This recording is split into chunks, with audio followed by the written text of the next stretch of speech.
சென்னை சத்தியமூர்த்தி பவனில் தமிழக காங்கிரஸ் தலைவர் திருநாவுக்கரசர் செய்தியாளர்களை சந்தித்து வருகிறார். அதன் நேரடி காட்சிகளை பார்க்கலாம். தன்னுடைய செயலாளரிடத்திலே மனுவை தந்துவிட்டு போங்கள் என்று சொன்னதும் அவர் நாடாளுமன்ற உறுப்பினர்களை மட்டும் அவமானப்படுத்தவில்லை, அவர்களை தேர்ந்தெடுத்த தமிழ்நாட்டு மக்களையும் சேர்த்து பிரதமர் மோடி மத்திய அரசு அவமானப்படுத்தியுள்ளது. இதையும் வன்மையாக நான் கண்டிக்கிறேன்.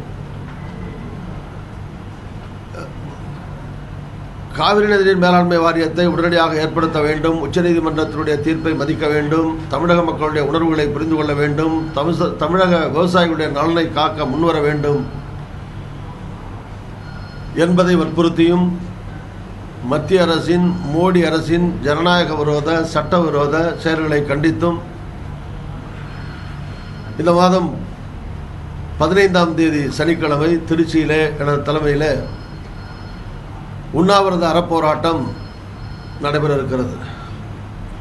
அதில் சட்டமன்ற கட்சித் தலைவர் திரு ராமசாமி அவர்கள், முன்னாள் மத்திய அமைச்சர் திரு ப சிதம்பரம், முன்னாள் மாநில தலைவர்கள் திரு வி.க. இளங்கோவன், தங்கபாலு, அண்ணன் குமரி அனந்தன், அண்ணன் கிருஷ்ணசாமி உள்ளிட்ட முன்னாள் மாநில தலைவர்கள், எல்லா சட்டமன்ற உறுப்பினர்கள், முன்னாள் நாடாளுமன்ற சட்டமன்ற உறுப்பினர்கள், எல்லா மாவட்ட தலைவர்கள், எல்லா அணிகளுடைய மற்றும் முன்னணி அமைப்புகளுடைய தலைவர்கள், இப்படி கட்சியினுடைய நிர்வாகிகள் எல்லோரும் அந்த உண்ணாவிரத அறப்போராட்டத்தில் திருச்சியில் பங்கேற்கிறார்கள்.